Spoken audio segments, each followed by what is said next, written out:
বন্ধুরা, আপনারা কি ইউরিক অ্যাসিডের সমস্যায় ভুগছেন? জয়েন্টে জয়েন্টে ব্যথা, সুজন সৃষ্টি হয়ে গেছে, চলাফেরা করতে কষ্ট হচ্ছে? আর যদি উত্তরটা হয় হ্যাঁ, তাহলে এই সমস্যা আপনি একলা ভুগছেন না। 2020-এ একটা স্টাডিতে জানা গিয়েছিল সারা দুনিয়ায় কমপক্ষে 56 মিলিয়ন মানুষের এই সমস্যায় ভুগছে। আর সেটা হচ্ছে হাই ইউরিক অ্যাসিডের সমস্যায় ভুগছে। শুরুতে ইউরিক অ্যাসিড একটা সাধারণ সমস্যা মনে হতে পারে আপনার। আর যদি এটা সময় মতো কন্ট্রোল না করেন আপনি, তাহলে আপনার কিডনি এবং আপনার জয়েন্টে অনেক সমস্যা ফেলতে পারে। আজকের ভিডিওতে আমি আপনাদের একটা সিম্পল এবং ইফেক্টিভ একটা ড্রিঙ্কস বলবো, যেটা আপনি আপনার ঘরে খুব সহজে বানাতে পারবেন।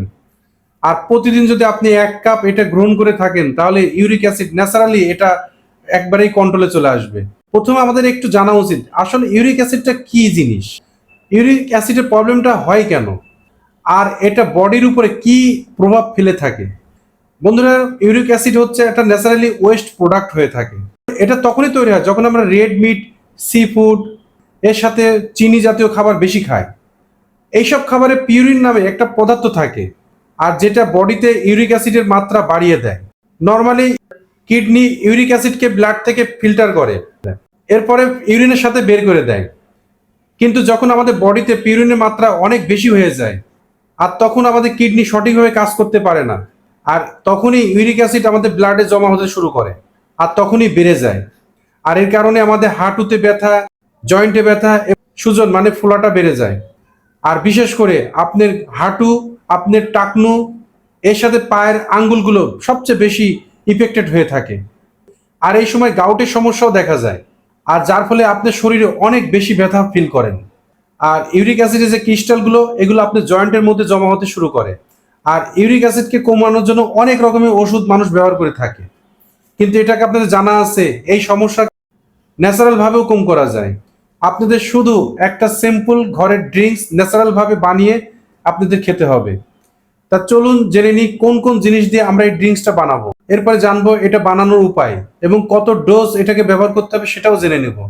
এই ড্রিঙ্কসটার জন্য আপনাকে শুধুমাত্র 5টা জিনিস দরকার হবে। আপনি প্রথমে দরকার হাফ চা চামচ পরিমাণ টারমারিক পাউডার বা হলুদের গুঁড়া। এটা একটা পাওয়ারফুল অ্যান্টি ইনফ্লেমেটরি এজেন্ট হয়ে থাকে। এটা আমাদের জয়েন্টের ব্যথা এবং সুজনকে কমিয়ে দেয়, যেটা ইউরিক অ্যাসিডের কারণে বেড়ে যায় সেটাকেই কমিয়ে দেয়।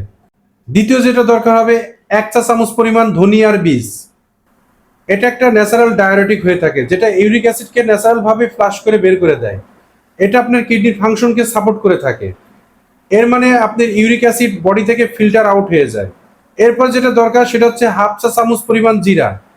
এটা ডাইজেশনকে ইমপ্রুভ করে থাকে, যেটা ইউরিক অ্যাসিডকে ম্যানেজ করতে খুবই দরকার। এর সাথে সাথে কিডনির হেলথকেও ইমপ্রুভ করে থাকে। এরপরে যেটা দরকার সেটা হচ্ছে আধা চা চামচ পরিমাণ মেথি দানা। এটা একটা ন্যাচারাল ডিটক্সিফাইড হয়ে থাকে, যেটা আপনার লিভার, আপনার কিডনিকে ক্লিন করে থাকে, সাথে সাথে আপনার ইউরিক অ্যাসিডকেও কমিয়ে দেয়। মেথি দানাকে সারা রাত্রি 1 গ্লাস জলের মধ্যে অবশ্যই ভিজিয়ে রাখবেন। 5 নম্বর হচ্ছে বন্ধুরা ব্ল্যাক পেপার মানে গোলমরিচ, আর যেটা আমরা হলদি কারকিউমিনকে অ্যাবজর্পশন করতে সহায়তা করে থাকে। এটার মধ্যে পাওয়ারফুল অ্যান্টি ইনফ্লেমেটরি প্রপার্টিস থাকে এবং এটার মধ্যে অ্যান্টি অক্সিডেন্টও থাকে, যেটা আপনার জয়েন্টে জয়েন্টে ব্যথা কম করতে সহায়তা করে, ওভারঅল হেলথকে সাপোর্ট করেও থাকে। এটা বানানোর জন্য প্রথমে একটা পাত্র নিয়ে নিন, এর মধ্যে 2 কাপ পরিমাণ জল দিয়ে দিন। এরপর এটাকে ফুটানো শুরু করুন, আর যখন এটা গরম হয়ে যাবে এর মধ্যে হাফ চা চামচ পরিমাণ হলদি ঢেলে দিন, 1 চা চামচ পরিমাণ ধনিয়ার বীজ ঢেলে দিন, হাফ চা চামচ জিরা ঢেলে দিন, সারা রাত ভিজিয়ে রাখা মেথি দানা এর মধ্যে দিয়ে দিন। আর মেথি ভিজানো যে জলটা বেঁচে গেল ওটা আপনি খেয়ে ফেলুন। আর এই উপাদানগুলোকে আপনি 10 মিনিট সময় নিয়ে ফুটান। আর লাস্টে আপনি 1 চিমটি পরিমাণ গোলমরিচের পাউডার এর মধ্যে মিশিয়ে দিন। এরপরে গ্যাসটাকে বন্ধ করে দিন, আর এটাকে সেকে নিন। সেকে নিয়ে 1 কাপ পরিমাণ যে বেঁচে গেল ওটাকে চার মতো করে খেয়ে নিন। এইগুলোকে সেকে একটা কাপের মধ্যে ঢেলে নিন। টেস্টের জন্য আপনি এর মধ্যে লেবুর রস মিশাতে পারেন, সাথে মধুও মিশাতে পারেন যদি ডায়াবেটিস না থাকে।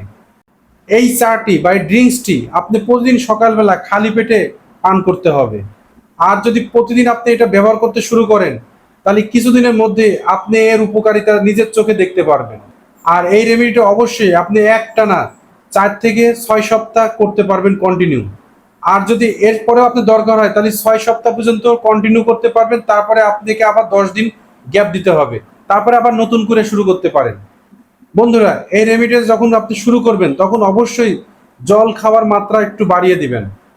প্রতিদিন আপনি 8 থেকে 10 গ্লাস জল খাওয়া শুরু করুন, কারণ এই এক্সট্রা জলটা আপনি বডি থেকে ইউরিক অ্যাসিডকে ফ্লাশ আউট করতে সহায়তা করবে। এর সাথে সাথে আপনি হাই পিউরিন ফুডগুলো বাদ দিতে হবে, কারণ আপনি একটু আগে জেনে গেছেন হাই পিউরিন ফুড ব্লাডে জমা হওয়ার কারণেই আপনার ইউরিক অ্যাসিড বেড়ে গেছে। যেমন red meat, sea food, alcohol, sugar, এগুলোকে অবশ্যই আপনি অ্যাভয়েড করেন। এই সকল খাবার আপনার ইউরিক অ্যাসিডকে খুব দ্রুত সাথে বাড়িয়ে দেয়, এত দ্রুত বাড়িয়ে দেয়, তাই এই জন্য আপনাকে এগুলোকে অ্যাভয়েড করাই উচিত। আজকের ভিডিও যারা আমার নতুন বন্ধুরা যারা দেখলেন, কোথা থেকে দেখলেন অবশ্যই জানাবেন, এবং নতুন বন্ধুরা অবশ্যই আমাকে বন্ধু বানিয়ে নেবেন। আর যাদের বাবা মা আত্মীয় স্বজন দূরে আছে, ইউরিক অ্যাসিডের সমস্যায় ভুগছে, তাদেরকে অবশ্যই শেয়ারটা দিবেন, তারা অ্যালার্ট হবে এবং আপনিও শান্তিতে পাবেন। আর পুরাতন বন্ধু যারা আছে তাদেরকে রইল অশেষ ধন্যবাদ ও শুভেচ্ছা। সবাই ভালো থাকবেন।